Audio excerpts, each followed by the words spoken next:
What up? It's Bones, and today we're going to take a look at some custom work.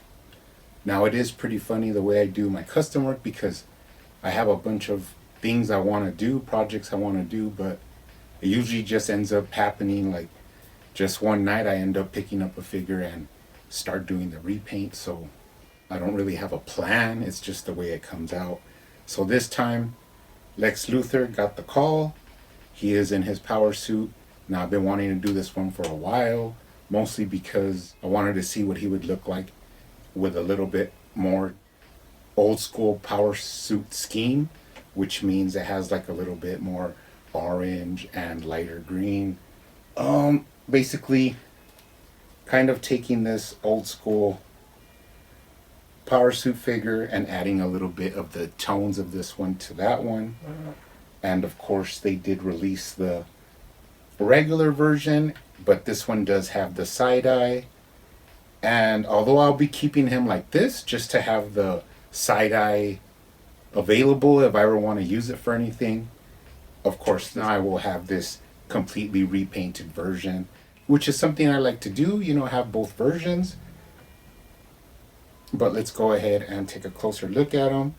Now, this guy I did completely take apart, and then I washed him with some green alcohol and let him dry.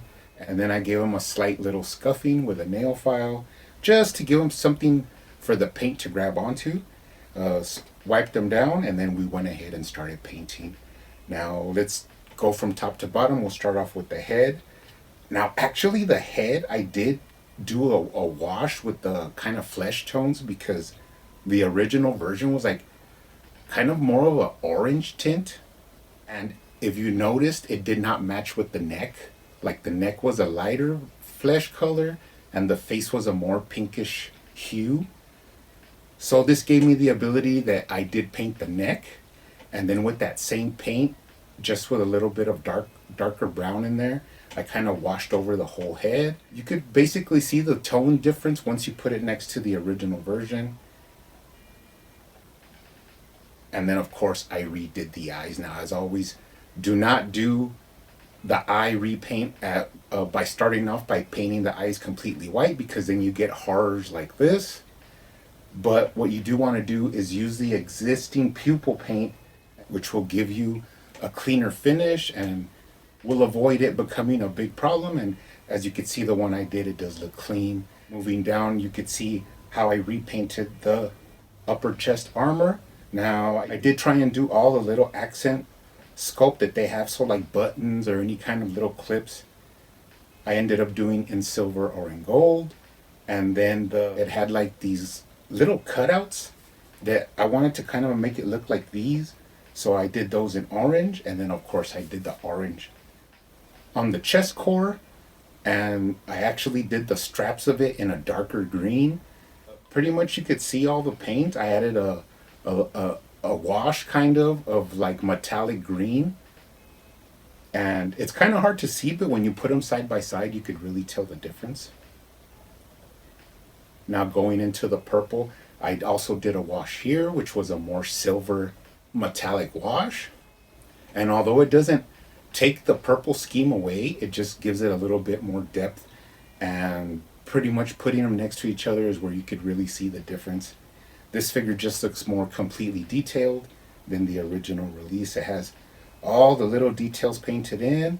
I even did the front part of the trunks, which has all these little clips and little buttons. Just let it go freely on any little detail that I wanted to paint to go ahead and fill it out. I really love the way these cutouts from his thigh armor came out. I actually put gold and silver little highlights in there, little details, so it looks more like a robotic, or it shows more of the circuitry of what goes into the armor. Moving down, you just see the same color scheme, a more metallic green, lightly dusted, and then a more silver dust on the purple portions of the suit. Another thing I did is I went back with silver and hit all of the damaged parts, which you could kind of see. They're just like little cracks and crevices, and then hit them all in there just to give them a little bit more pop to the eye. So instead of just glossing over the armor, you actually see all the damage that he's been through. So just to bring out all those little details in the armor.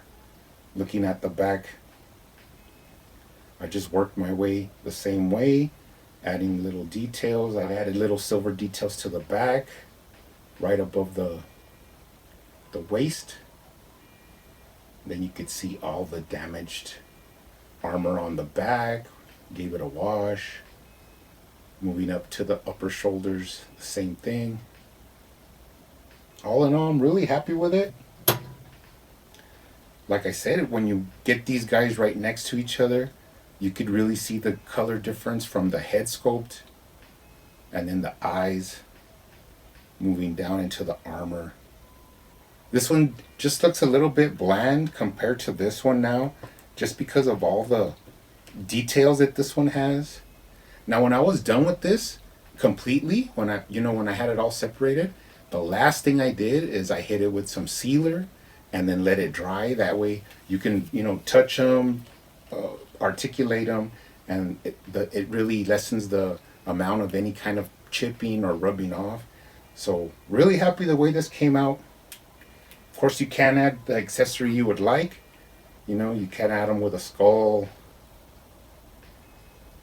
or also a little piece of kryptonite, just however you would like to accessorize them. But this guy is going up on my repaint shelf, probably next to all my other Supermen up there. But really happy the way he came out. Really love the paint scheme as a throwback to the old school one, and really like the way you could see the difference of what adding a lot of paint to one of these figures or just leaving it the way it was released.